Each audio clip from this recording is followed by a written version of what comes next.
¿Qué tal? Muy buenas noches, bienvenidos a un nuevo programa, a este Última Hora, espacio, ya lo saben, en el que nos gusta tratar temas de actualidad que nos preocupan o que nos suscitan interés, curiosidad en relación normalmente a la actualidad, y eso es lo que vamos a debatir en este nuevo programa de Última Hora, alrededor de 50 minutos. Vamos a contar aquí en el plató con diferentes invitados. Bueno, pues para tratar de poner o de aclarar, a ver si llegamos a alguna conclusión, un tema que yo creo que ha estado en boca de todos estas últimas semanas y que a día de hoy sigue generando mucha confusión, y es ese toque de queda que la Junta de Castilla y León ha implantado a las 8 de la tarde.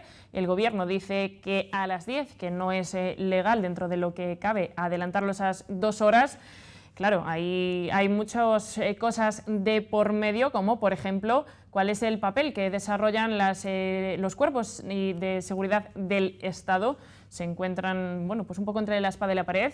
Así que vamos a debatir en este programa, como les he dicho, sobre este tema, sobre este toque de queda que nos trae a todos un poco con la cabeza loca. Así que nada, siéntense, pónganse cómodos y vamos a disfrutar de esta pequeña tertulia que, como les decía, no estoy sola. Me acompañan en el plató el secretario provincial de Jucil, Santiago Bodelón. ¿Qué tal? Muy buenas noches. Buenas noches.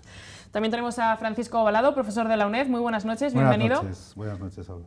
Y conexión vía Zoom, saludamos al abogado Javier Barrio. ¿Qué tal? Muy buenas noches, bienvenido también, aunque sea desde la distancia. Buenas noches a todos. Bueno, no sé por dónde empezamos con este tema tan, no sé si controverso o... Sí, yo creo que es la palabra, ¿no?, un poco que lo define. No sé, vosotros, empiezo por ti, como representante de los cuerpos de las fuerzas de seguridad del Estado. No sé en qué situación nos encontráis, si nos atenemos a las 8, a las 10... Hay que atenerse a lo que en este momento a lo que dice el BOCIL, que son las 8 de la tarde, hasta que un tribunal decida si la medida es legal o no. En principio, y hasta que se diga lo contrario, hay que atenerse a las 8 de la tarde. Ahí en temas legales, Javier, por alusiones, ¿qué es lo que podemos hacer? ¿A quién le tenemos que hacer caso en esta ocasión? Efectivamente, comparto con Santiago la opinión. Hay publicado en el BOCIL un acuerdo, ese acuerdo está recurrido por el Gobierno, parece ser que se ha instado una medida cautelar en la que a día de hoy se le han dado alegaciones a la Junta de Castilla y León. Vamos a ver qué ocurre. Normalmente esas medidas cautelares se da un plazo de 10 días. Si lo presenta pronto, tendremos resolución antes del Tribunal Supremo. Si lo presenta y espera al último momento, pues no tendremos resolución hasta principios del mes de febrero. Pero por ahora lo que hay que hacer es cumplirlo, aunque sea contradictorio con el estado de alarma. Claro, es contradictorio y cuanto menos, yo creo que a la gente, yo me incluyo, a veces, claro, sales de trabajar igual a las 9 y estás por la calle, aunque sabes que no estás haciendo nada malo, pero dices, ostras, es como que te sientes además hasta raro, ¿no? Pues sí, claro, a todos los que salimos de trabajar más tarde de las 8, claro, yendo hacia casa, aunque llevemos nuestro justificante de que podemos circular, en fin, fuera del horario marcado de las 8 de la tarde, pues efectivamente vas un poco presuroso y vas un poco intranquilo por el mero hecho de que sabes que, oye, pues que efectivamente la hora son las 8 de la tarde, ¿no? Claro, esto es una situación un tanto, en fin, estamos todos un poco perplejos ante, en fin, este tema de si las 8 y las 10, ¿no? Habría que buscar un mayor análisis o plantear un mayor análisis sobre cuáles han sido las diferentes circunstancias que han llevado hasta aquí, las diferentes medidas que se han adoptado en los últimos 10 meses en diferentes momentos del estado de alarma y a lo mejor, hombre, pues buscar un cierto consenso que parece que en este momento la pieza discordante parece más estar del lado del Gobierno. Hoy, precisamente después de la reunión del Consejo Interterritorial, cuando hace unos días la pieza discordante era Castilla y León, ¿no? Entonces, bueno, parece que está más en el nivel político que en el nivel de los ciudadanos el problema, ¿no? Nosotros al final, obviamente como ciudadanos, solo nos queda pues que cumplir la norma, claro. Bueno, si os parece, ya después de haber conocido estas primeras impresiones iniciales, vamos a situarnos un poco de dónde viene este toque de queda. Evidentemente, los datos sanitarios ahora mismo no nos acompañan. Castilla y León está en un momento, yo diría que bastante delicado. De ahí que la Junta de Castilla y León haya decidido adelantar ese toque de queda a las 8 de la tarde, con lo que ello conlleva cierre de hostelería también a esas 8 de la tarde, comercios y demás. Claro, Castilla y León no son los únicos que han pedido este confinamiento, no el confinamiento, sino, bueno, el confinamiento también lo ha pedido la Junta de Castilla y León, sino el adelantamiento del toque de queda. Es por eso que se le ha pedido al Gobierno, el Gobierno lo ha valorado y justamente esta semana, hace unos días, bueno, pues en esa reunión han decidido que no se va a adelantar ese toque de queda. Por tanto, según el Gobierno, sigue a las 10 de la noche, pero nos encontramos con que Castilla y León y otras comunidades siguen en las mismas de que se mantiene a las 8. No sé, bueno, ¿quién sí, es el que quiere hablar? Yo creo que ahí está un poco el quid de la cuestión, ¿no? Vamos a ver, en fin, Javier, lógicamente nos puede ilustrar mejor, pero si os dais cuenta, hay si hacemos una pequeña reflexión del primer estado de alarma. En el primer estado de alarma, la autoridad competente en el estado de alarma era el Gobierno y la autoridad delegada, la autoridad competente delegada, eran algunos ministros del Gobierno. En este estado de alarma, la autoridad competente, naturalmente, es el Gobierno y las autoridades delegadas competentes son los presidentes de las comunidades autónomas. Es decir, hay un cambio de criterio bastante evidente y, claro, en el momento que tú delegas la autoridad, pues estás dando pie a que el que ostenta en ese momento esa competencia tome decisiones. Claro, en un marco jurídico muy concreto, ¿no?, que es el del decreto del estado de alarma, ¿no? Pero también la interpretación que los juristas de la Junta, en este caso, hayan hecho, pues implica, claro, interpretaciones que no pueden ser a lo mejor solo de la interpretación literal de la norma, sino del contexto que, como tú muy bien decías, hace que estemos en una situación sanitaria absolutamente desbocada, ¿no?, sobre todo en Castilla y León. Entonces, claro, ahí es donde está el juego político de buscar el argumento jurídico un poco como, en fin, digamos, como excusa, pero manteniendo en el juego político la discrepancia, ¿no? Yo creo que ahí es donde deberían nuestros políticos, tanto en el Gobierno central como en la comunidad autónoma, intentar ponerse de acuerdo. Pero es que ese matiz de la delegación de competencias es la clave para entender por qué el presidente de la Junta de Castilla y León toma esa decisión, ¿no?, que la toma sabiendo, naturalmente, que en el literal de la norma está excediendo lo que dice, pero que en el contexto, en la interpretación que del contexto de la situación sanitaria hace, pues le llega a tomar esa decisión, ¿no? Javier, no sé si tú nos puedes arrojar un poquito de luz sobre este tema. Yo creo que hay que distinguir dos facetas. Una es la parte política y otra la parte jurídica. En la parte política lo que tenemos es una pelea de gallos. El gallo del Gobierno y el gallo de la Junta de Castilla y León. Y cada uno quiere realizar las actuaciones que entiende oportunas y que probablemente sean las que para él son las mejores. Pero otra cuestión distinta es la parte jurídica. Con independencia de que en este segundo Real Decreto del estado de alarma lo que se hace es que se delega, la autoridad delegada son las comunidades autónomas, la Junta de Castilla y León ya conocía perfectamente que la limitación de la libertad de circulación no podía realizarlo porque no tenía competencias. Tal es así que, si os acordáis, en el mes de octubre, la Junta de Castilla y León ya acordó, como medida, pero dentro de sus competencias propias, establecer ese toque de queda a las 10.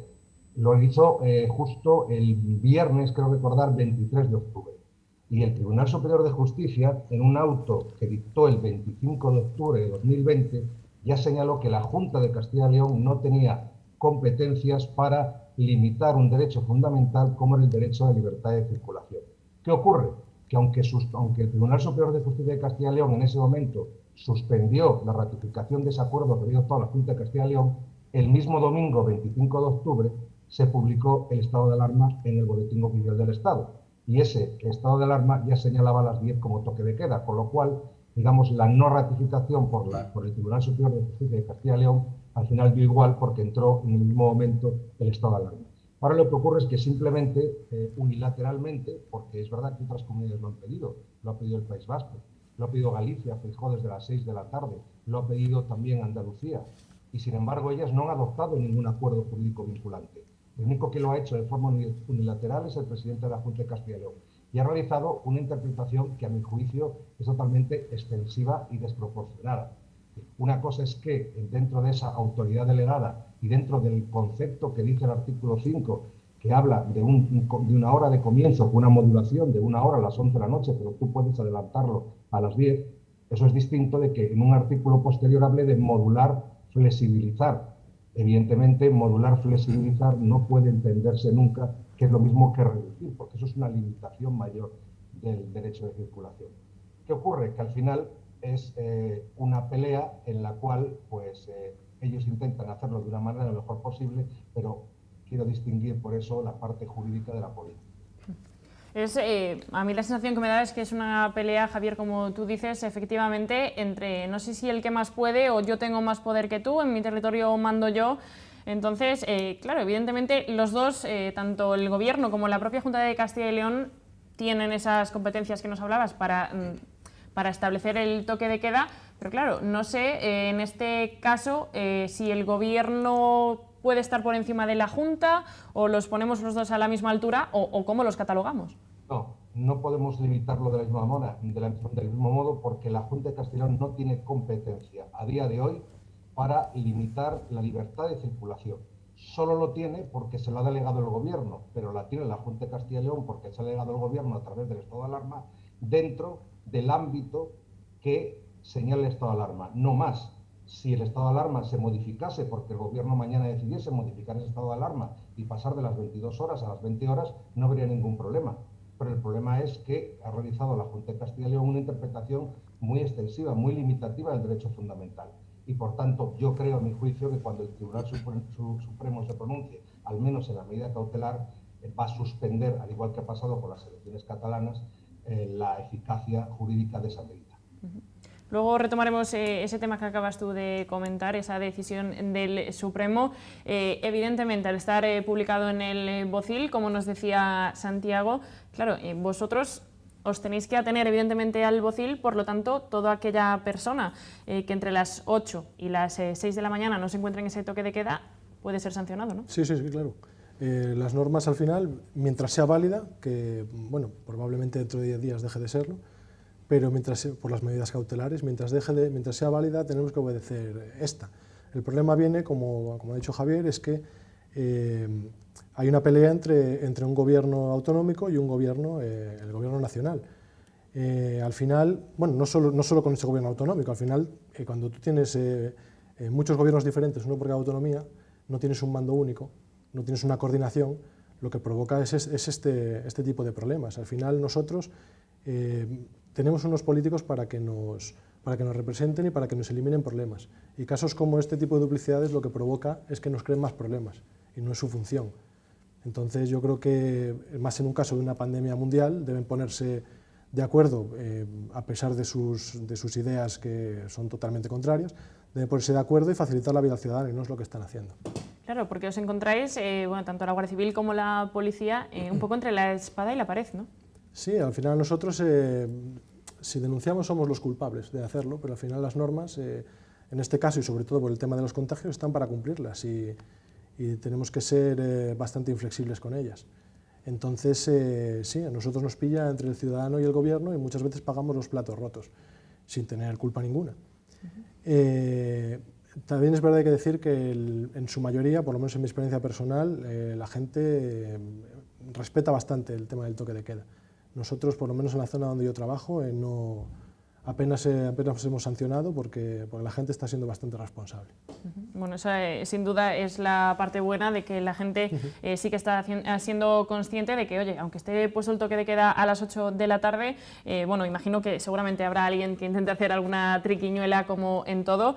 Bueno, han salido hace unos días esas excepciones que contempla, que se pueden hacer dentro de ese toque de queda. Luego volveremos a ellas. Ahí, bueno, las estamos viendo ahora mismo en pantalla. Bueno, la Junta de Castilla y León publicó en sus redes sociales un poco para aclarar todo este tema, qué es lo que podemos y lo que no podemos hacer durante este nivel de alerta 4 en Castilla y León. Ahí lo estamos viendo. ¿Puedo ir al supermercado después de las 8? Sí, para adquirir bienes de primera necesidad, tales como alimentación, bebidas y productos de droguería, limpieza, perfumería e higiene personal, así como alimentación de animales de compañía. Los establecimientos comerciales pueden estar abiertos más allá de las 8. Evidentemente sí pueden estarlo aquellos establecimientos que se dediquen a la venta de los productos sanitarios y bienes de primera necesidad, como los que veíamos antes, también esas gasolineras y estaciones de servicio. Y por último, un tema que también generó controversia, que es si podemos sacar a nuestras mascotas a que hagan sus necesidades más allá de las 8. Claro, evidentemente no vas a tener a un animal desde las 8 de la tarde hasta las 6 de la mañana sin salir a hacer sus necesidades, porque no aguanta, evidentemente, y fue un tema que también ha generado controversia entre la población. Ahí estamos viendo que sí podemos sacar a nuestras mascotas a realizar sus necesidades. Evidentemente no podemos llevar al perro a 5 kilómetros de nuestra casa, pero sí lo podemos sacar.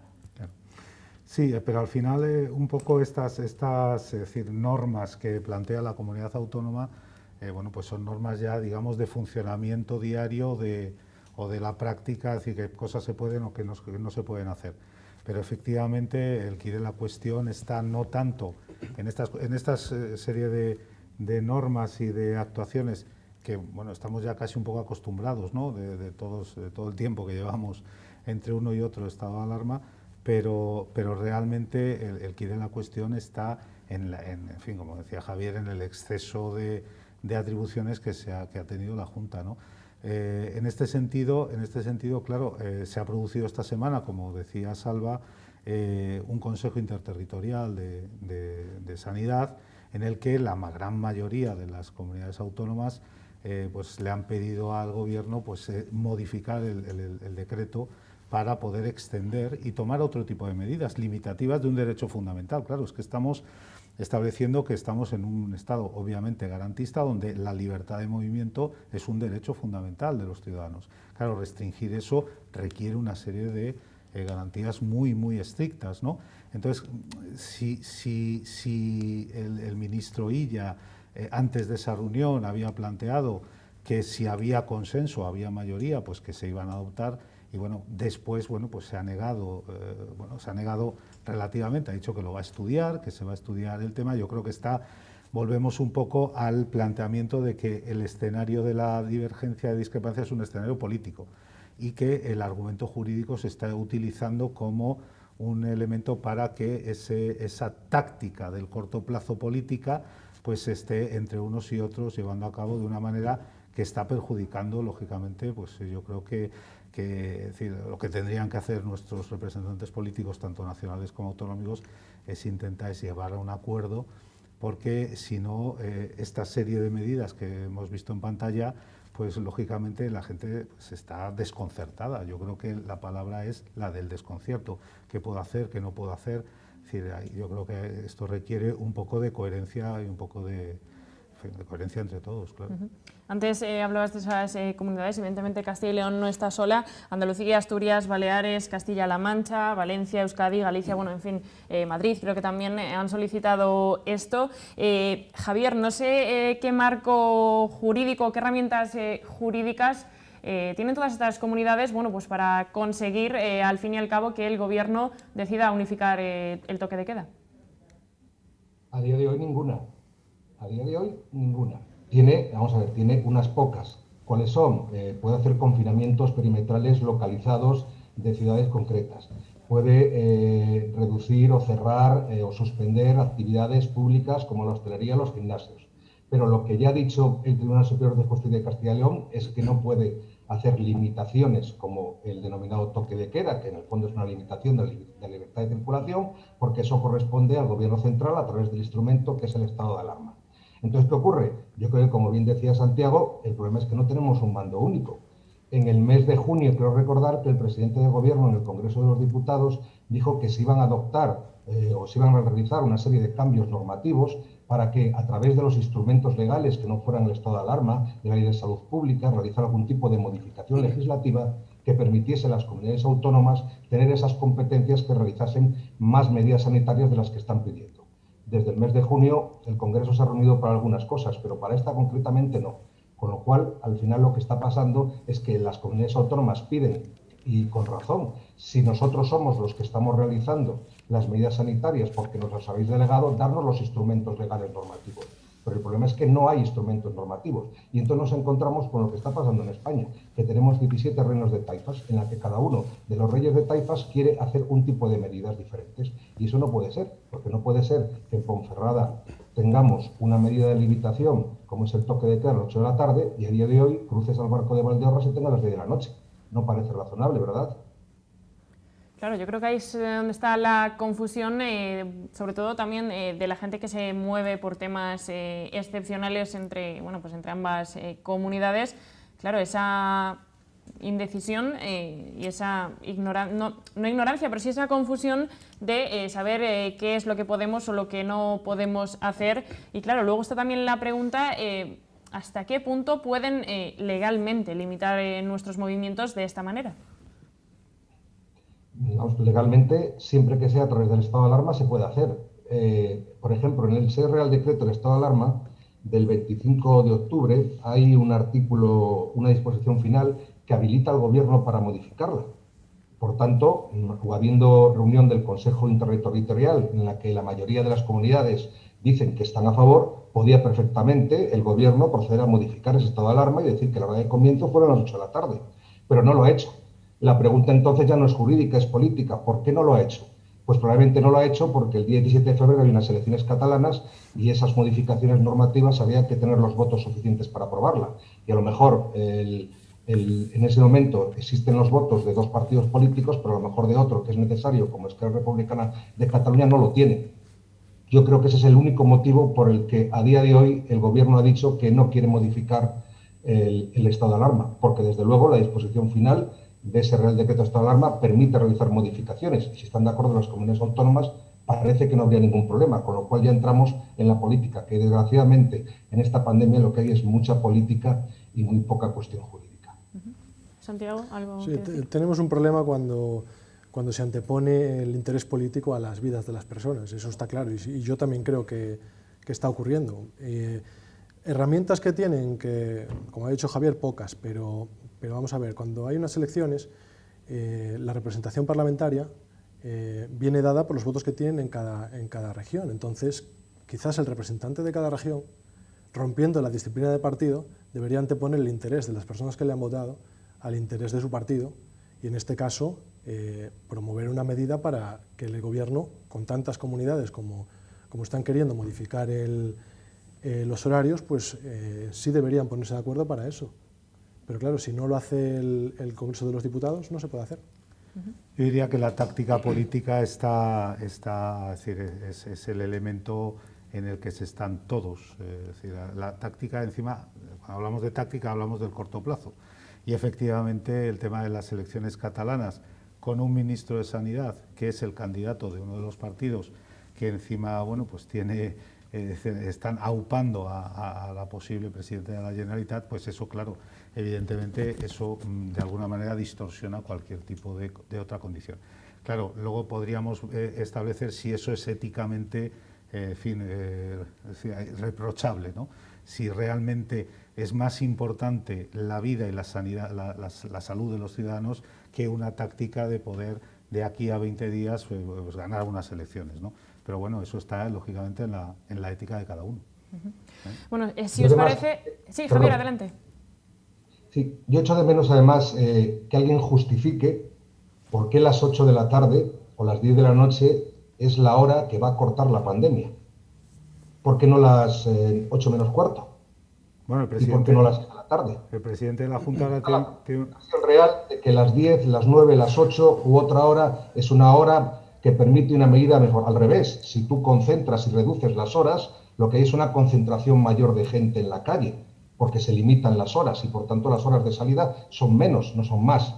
Entonces, echo mucho de menos a una justificación. Yo creo que en el fondo nadie sabe muy bien cómo actuar. Al final tenemos que apelar a la responsabilidad individual de cada una, porque lo único, desde un punto de vista jurídico, la doctrina constitucional lo que nos dice es que cuando uno pretende limitar un derecho fundamental, tiene que buscar que cumpla 3 requisitos. Uno, que sea una medida idónea, que sea necesaria y luego que sea ponderada y equilibrada. A mí me falta que alguien me diga por qué las 8 de la tarde es una medida idónea, por qué es necesaria esa medida y no otras. ¿Y es ponderada esa medida? Pues todo eso habría que discutir y habría que hablar con los ciudadanos. Yo creo que no pueden tratarnos a los ciudadanos como personas pequeñas, deben tratarnos como adultos, deben decirnos las cosas y justificarnos. Y yo creo que falta mucha pedagogía política para que las personas nos digan cómo debemos hacer, cómo actuar, pero nos justifiquen esas medidas que toman. Y yo creo que falta mucha justificación. Si os parece, vamos a hacer una breve pausa para la publicidad y enseguida retomamos con este debate de por qué a las 8 y no a las 8 menos cuarto, como dice Javier. Una breve pausa y enseguida volvemos.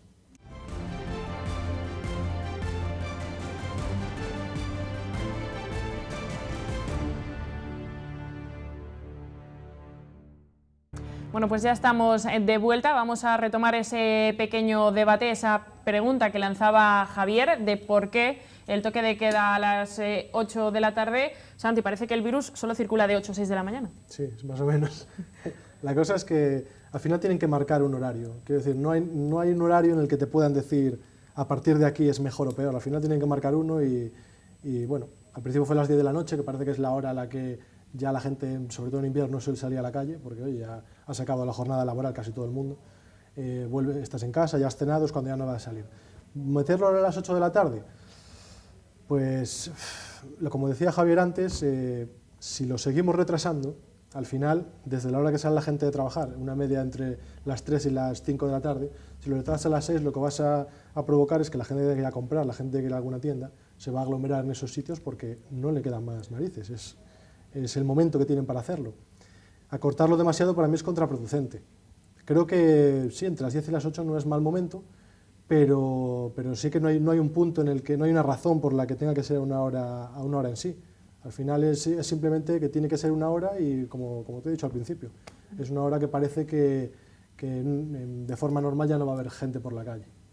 Francisco, ¿tú le encuentras explicación? Pues yo, en fin, encuentro una explicación. Yo espero que en estos 10 días que le ha dado el Tribunal Supremo a la Junta de Castilla y León para explicar por qué a las 8 de la tarde nos lo explique, ¿no? Haya una sesuda explicación. Realmente yo creo que trata de combinar esto que está siendo tan difícil en este año que llevamos, estos 10 meses que llevamos ya de pandemia, que es buscar el equilibrio entre la economía y la sanidad, ¿no? Que yo creo que este es el gran debate, ¿no? que prevalece, o cómo buscar que la actividad económica no se caiga definitivamente y, sin embargo, pues que el bien, que es que todos tengamos salud y que este virus pues, nos afecte lo menos posible, aunque desgraciadamente pues, nos está atacando de una manera absoluta, pero buscar ese equilibrio, ¿no? Claro, se entiende que la mayoría de las personas trabajamos hasta que hay actividad económica y que las 8 de la tarde suele ser una hora en la que esa actividad cesa, ¿no? Y por lo tanto, bueno, pues parece que ahí puede estar una barrera. Sin embargo, si algo hemos aprendido, o yo creo que han aprendido los expertos, es que la interacción social es la gran causante del contagio, de los contagios, ¿no? Es decir, en el momento que nos juntamos, es en el momento que esto sube para arriba de una manera absolutamente desbocada. Ya por eso algunas comunidades autónomas y desde luego muchos expertos lo que están hablando no es de limitar libertad de circulación, sino directamente de confinar. Es decir, de hacer confinamientos a lo mejor más cortos que los 3 meses que nos tuvieron en la primera ola, pero sí hacer confinamientos que de alguna manera corten este escenario de contagios desbocados. Claro, eso es una medida que económicamente puede ser letal, absolutamente letal, ¿no? Porque claro, las empresas, sobre todo las pequeñas empresas, el sector servicios, solo tenemos que ver nuestra ciudad, ¿no? Y darse una vuelta por la ciudad de Ponferrada y es absolutamente desolador ver el panorama, no solo en Ponferrada, lógicamente en cualquier ciudad, ¿no? Pero en la que estamos pues lo vemos. Por lo tanto, yo creo que buscar el equilibrio para sostener de alguna manera la actividad económica y que prevalezca el bien de la salud. ¿Acertado o no acertado? Pues sí, yo creo que la varita mágica no la tiene nadie y que claro, esto es un poco prueba y error, ¿no? Esto se va a hacer sobre la propia experiencia, sobre los propios, se está buscando un poco ver cuál es el equilibrio. Pero, en fin, yo creo que la explicación de las 8 de la tarde va a estar, en mi opinión, va a estar un poco en buscar ese equilibrio. Has dicho ahora que igual se pretende un poco reducir ese impacto económico negativo que puede producir un cierre total, pero claro, a mí me surge una pregunta y es si a las 8 de la tarde tenemos que estar en casa, acabamos de ver que sí que está permitido ir a la farmacia o al supermercado a por cosas esenciales. Claro, yo no sé hasta qué punto a los supermercados o a estos comercios les sale rentable esas 2 horas abiertos para que te vaya a comprar una persona.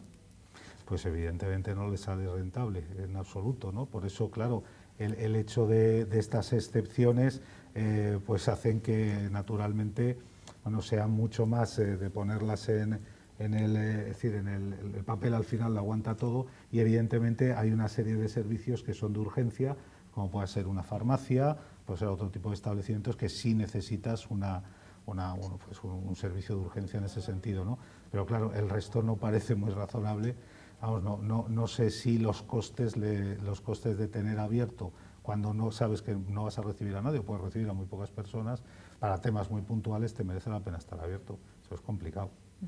Es un tema complicado y, como venimos diciendo a lo largo de este programa, claro, que a todo el mundo le está generando esa confusión. Ahora nos dan esas 3 excepciones, que es sacar al perro, comprar en la farmacia y también en el supermercado, pero a pesar de esto, pues sigue habiendo esa confusión entre la población de a qué me atengo, a las 8, a las 10. Hemos querido salir a la calle a preguntarle a la ciudadanía cómo se encuentran, si están confusos y a quién debemos de hacer caso.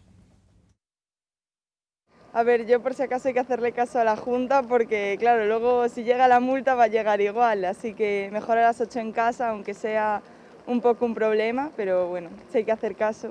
¿Te ha generado un poco de confusión? Sí, sobre todo los primeros días que decías, entra ya en vigor, no entra, puedo salir, porque 2 horas al final dan para mucho, aunque parezca que no.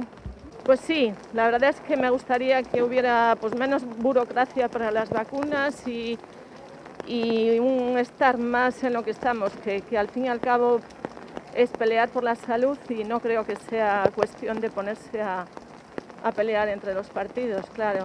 Lo primero es las personas. Hombre, confusión indudablemente, porque claro, si unos dicen que a las 10 y Castilla y León dice que a las 8 es ahora, ¿no? Pues entonces confusión crear el ciudadano. A mí personalmente no me afecta porque yo soy como las gallinas, por la noche me meto en casa y ya está, y ahora anochece a las 6:30, con lo cual, pero bueno, para el resto de la gente indudablemente es una confusión importante. Tendrían que unificar todo, pero no aquí, para toda España. Es que eso tenía que ser general, no en unos sitios a las 8, otros a las 9, o sea, otros a las 10 y otros a las 11. No creo que eso sea correcto. Bueno, pues como vemos hay prácticamente opiniones de todo tipo. Esa primera yo creo que es la que un poco preocupa a todos, que es, claro, en Santiago, esas multas que podemos recibir. Claro, la gente no sabe si entre las 8 y las 10 pueden ser multados. Ya nos aclaraste antes que sí. Yo creo que es también un poco lo que preocupa, ¿no? Sí, bueno, al final las sanciones, oye, son importantes y a la gente es lo que le preocupa, es lógico. No obstante, a las 8 hay que estar en casa, ya lo dijimos antes, pero luego es sentido común. Si yo vengo a las 8 de trabajar y tengo que sacar a mi perro, obviamente lo voy a sacar. Si vengo y necesito comprar algo de totalmente primera necesidad, tengo que ir a comprarlo. No, las excepciones son todas de sentido común. Y sí que el miedo a las sanciones, obviamente, al final, más que las ganas de sancionar, es disuasorio. El tema de que te puedan denunciar hace que tú no lo hagas, de que no te pases las normas por el pito del sereno, vamos. Claro, hablabas de esas excepciones. Evidentemente, si durante esas horas hay alguien pues, que está saliendo de esas excepciones, imagino que vuestra labor ahí es más informativa, ¿no? Sí, hombre, lo primero que intentamos siempre es que el ciudadano esté informado. A mí personalmente no me gusta ir denunciando a la gente por ahí.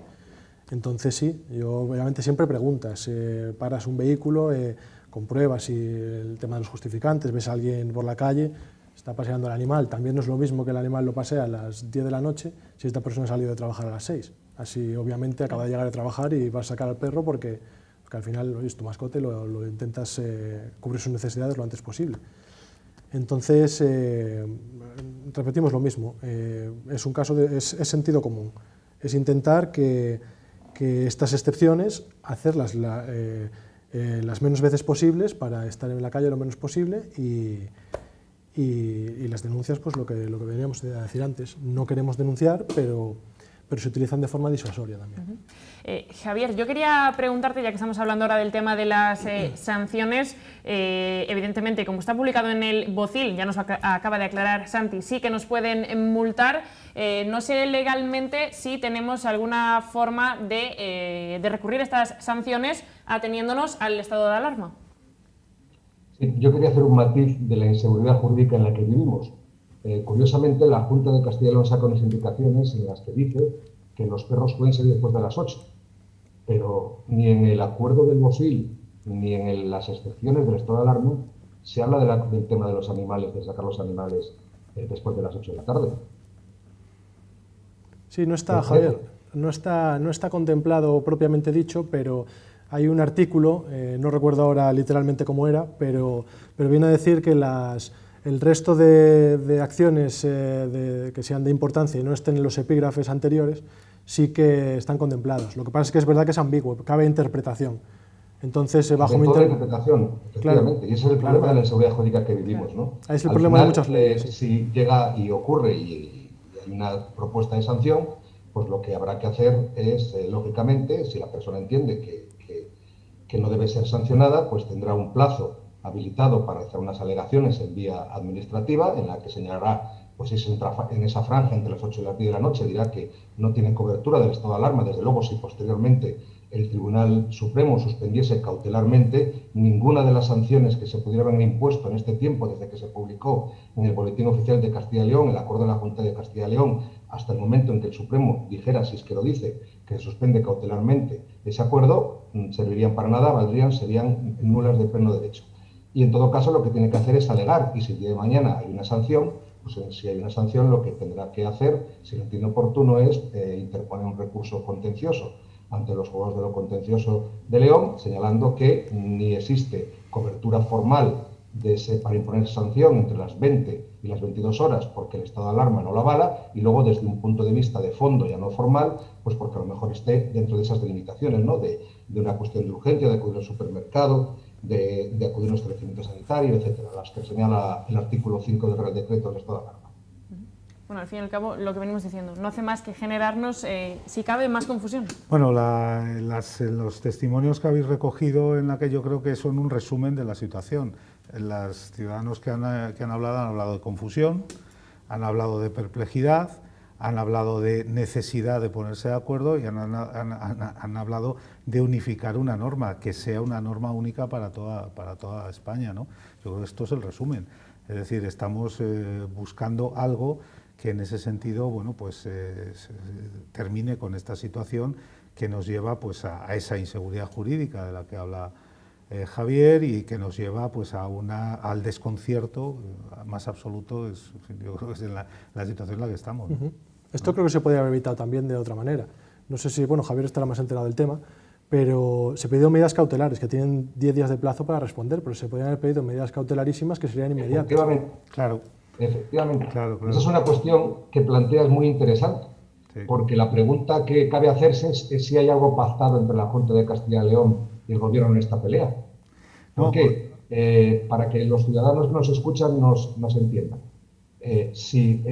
Yo tengo un acuerdo que se ha dictado y entiendo que no quiero, ese acuerdo se publicó el viernes.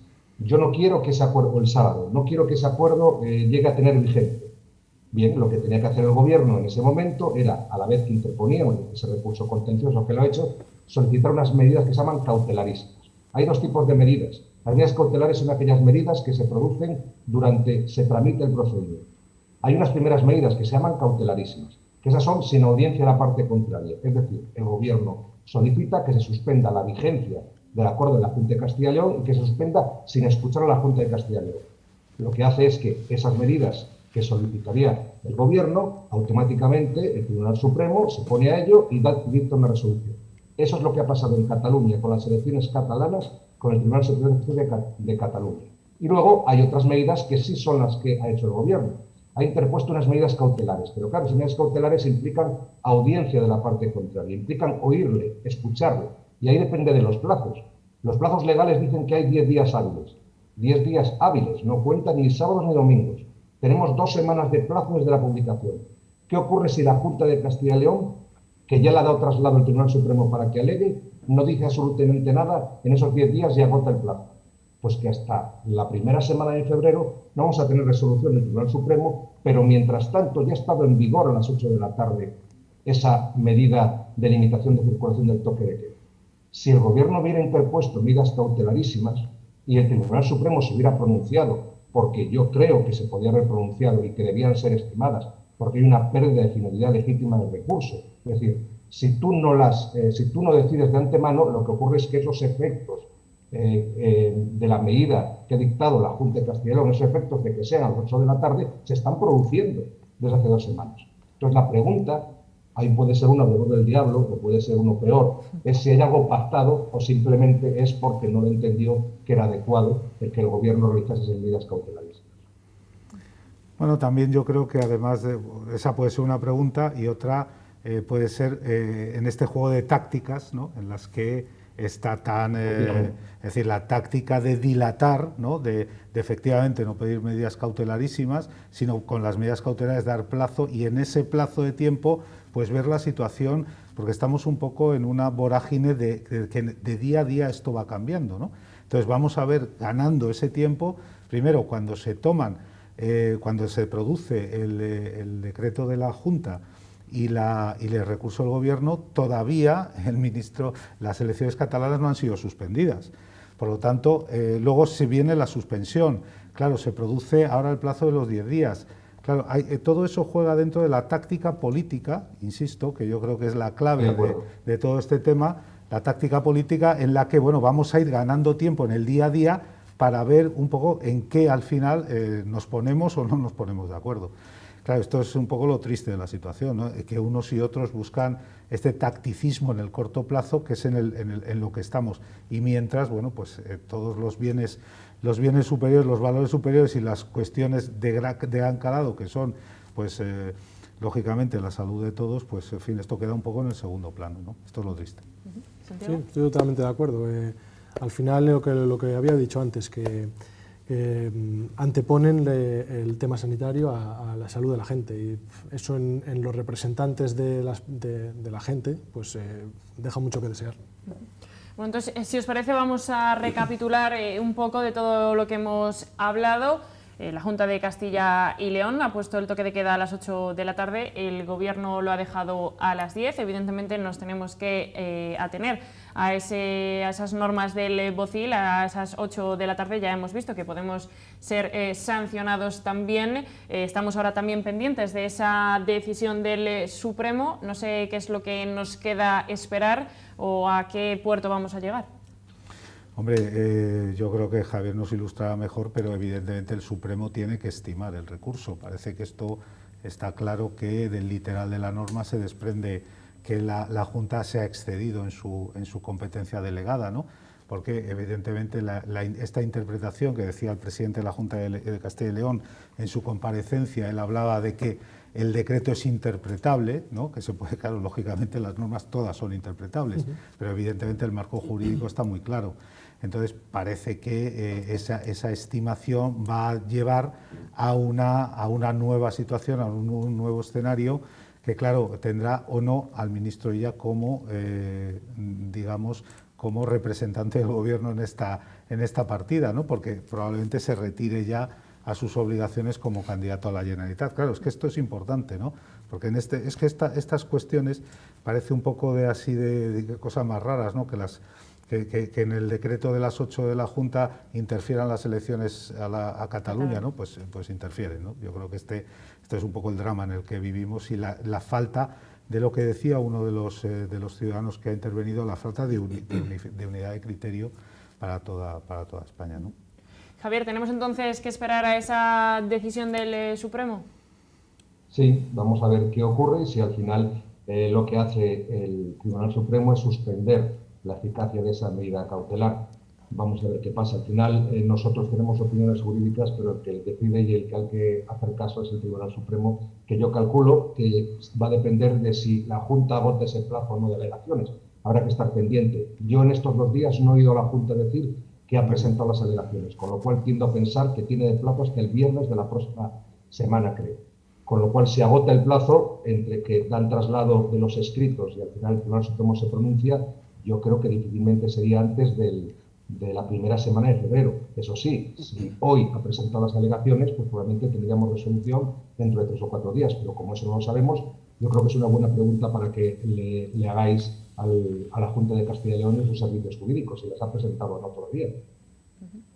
Bueno, entonces, no sé en qué escenario nos podemos encontrar si en esos 10 días llega la decisión del Supremo. Pues en el momento que llegue la decisión del Supremo, automáticamente se suspenderá y como no hay una modificación del Real Decreto de estado de alarma, lo que va a ocurrir es que volverá a las 10 de la noche. Eso es lo que va a ocurrir. Si no se produce esa suspensión de la medida cautelar, nos mantendremos hasta ahora, como estamos hasta ahora. Bueno, al fin y al cabo, no sé al final qué es lo que es mejor, si que al final tenga uno la razón y se unifique a las 10 de la noche, que sigamos así. Es que, claro, se puede discutir si la medida es oportuna o no. Lo que está claro es que tiene unos cauces de cómo se debe solicitar esa medida y la Junta en este caso no ha seguido los cauces y de ahí viene ese problema. Podemos estar no de acuerdo que las 8 de la tarde es una hora adecuada, pero la Junta en este caso necesitaba la dirección del Gobierno y no la tiene. Por lo cual esperemos a ver qué deciden los tribunales, pero en mi opinión la van a echar para atrás. Claro, con independencia de eso, que obviamente parece que es lo que va a ocurrir, naturalmente el Tribunal Supremo decidirá, pero ha habido un Consejo Interterritorial de Sanidad esta semana y en ese Consejo Interterritorial la mayoría de las comunidades autónomas han pedido medidas de ampliación o medidas incluso de confinamiento, ¿no? Es decir, medidas mucho más restrictivas y se las han pedido, lógicamente, sin tomar las decisiones que ha tomado la Junta, es decir, sin tomar directamente, unilateralmente, esa decisión de exceder el ámbito de su competencia delegada, ¿no? Pero sí le han pedido. Entonces, claro, en este escenario de petición mayoritaria ante una pandemia, es decir, unos casos de contagio que se están desbocando, es decir, pues lógicamente habrá que tomar alguna medida. Es decir, lo que no podemos es decir, el que tenga que tomarla, es decir, si son las comunidades autónomas en el marco de esa autoridad delegada, deberán disponer de un marco jurídico adecuado para poder tomarlas, la falta de comunicación es alarmante entre en este caso la Junta y el Gobierno, porque, claro, porque al final es una petición, podríamos decir que legítima, y aunque no lo hayan hecho como debe la Junta en cuanto a cauces, si tantas comunidades lo están pidiendo, quizás deberíamos escucharlas y ver si es adecuada o no, sí, valorarlo. Por eso yo hablaba de táctica en el sentido de que el ministro Illa, antes de ese consejo, yo le escuché decir, y unas declaraciones públicas en el sentido de que iba a escuchar, y naturalmente si era por mayoría, pues tomaría decisiones en el sentido de estudiar medidas para bueno, pues modificar el decreto o poder establecer, claro, posteriormente sus declaraciones han ido en sentido contrario. El decreto de alarma no se va a modificar y que dentro del decreto de estado de alarma hay hay posibilidades todavía en el que las comunidades autónomas pueden tomar medidas complementarias a las que están tomando. Claro, este es el juego político de utilizar. Es que ahí tenemos otro problema, ¿no? Que dentro de él es como yo te doy libertad, tú puedes hacer lo que quieras como comunidad autónoma, mientras no te salgas del redil que yo te estoy marcando. Claro, claro. Por lo cual eso te da una libertad falsa. Realmente no son... Sí, perdona. Sí, yo coincido con vosotros, porque además hay algo que no se entiende. Cuando se publica el estado de alarma, este nuevo estado de alarma, es el 25 de octubre de 2020. Y en ese momento solo previeron 2 cosas. Que llegaría hasta el 9 de mayo para no tener problemas, lo hicieron efectivamente para no tener que volver cada 15 días al Congreso de los Diputados y conseguir esas mayorías para ser renovado, y precisamente como entendían que era un plazo tan largo y que podía haber modificaciones, en esa disposición final se dice literalmente, durante la vigencia del estado de alarma, el Gobierno podrá dictar sucesivos decretos que modifiquen lo establecido en este, de los cuales habrá de dar cuenta al Congreso de los Diputados. Es decir, no hay ningún impedimento para que el Gobierno coja y modifique ese decreto de alarma atendiendo a las necesidades de las comunidades autónomas, que puede ser bien de limitación de más plazos, que no sean las 10 horas, sean las 6 de la tarde o las 20 horas, pero desde un punto de vista jurídico, que se tenga la seguridad jurídica, no hay ningún problema para que el Gobierno lo haga. Es más, el Consejo Interterritorial, como bien decís, lo ha propuesto, pero el Gobierno no lo ha atendido. La cuestión entonces hay que preguntarse por qué el Gobierno no quiere hacerlo. Y yo creo que es porque, como tendría que dar cuenta de esa medida el Congreso de los Diputados y están por medio, otra vez, los intereses políticos de las elecciones catalanas del 17 de febrero, pues parece que no quiere ir a una votación, puede dictar esa modificación, pero puede ocurrir que cuando llegue al Congreso de los Diputados no alcance la mayoría suficiente. Y es vergonzoso que en un momento en el que estamos viviendo los intereses políticos y el tacticismo, como decís vosotros, prevalezca sobre la seguridad, no solo la de la salud, sino además la seguridad jurídica, que es fundamental en un Estado de Derecho. Bueno, pues veremos finalmente a qué decisión llegan, si se ponen de acuerdo o no. Estaremos pendientes de esa decisión del Supremo para ver a qué nos atenemos. De momento, ya lo saben, el toque de queda está a las 8. Se me ha pasado el tiempo volando, no sé si tenéis algo que decir antes de finalizar el programa. Pues nada, que esperemos que, en fin, pues nuestros representantes tengan la altura de miras suficientes para intentar llegar a acuerdos en los que prevalezcan el interés general y la salud de todos, y no la táctica política. Lo que ha dicho Paco, que los representantes políticos estén a la altura de su cargo y que se preocupen más de sus intereses políticos, que se preocupen más del ciudadano y del bienestar ciudadano, que es para lo que les estamos pagando. Javier, ¿una última cosa que comentar? Yo suscribo lo que ha dicho Santiago y Paco y además apelar a la responsabilidad individual de cada uno, que es al final lo único que tenemos, porque del otro poco.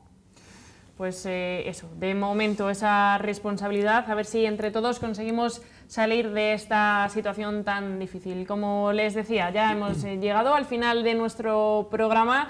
Esperamos que al menos hayamos conseguido aclararles un poco o al menos informarles de la situación en la que nos encontramos. Francisco, muchísimas gracias por haber estado con nosotros, Gracias un placer. a ti, Alba. Muchas Santiago, igualmente, muchísimas gracias por acompañarnos. Y Javier, desde la distancia también muchísimas gracias por haber participado con nosotros en este pequeño debate. Gracias a vosotros. Bueno, y a ustedes también, gracias por acompañarnos una noche más. Nos vemos en el siguiente Última Hora. Un fuerte abrazo, cuídense y feliz noche.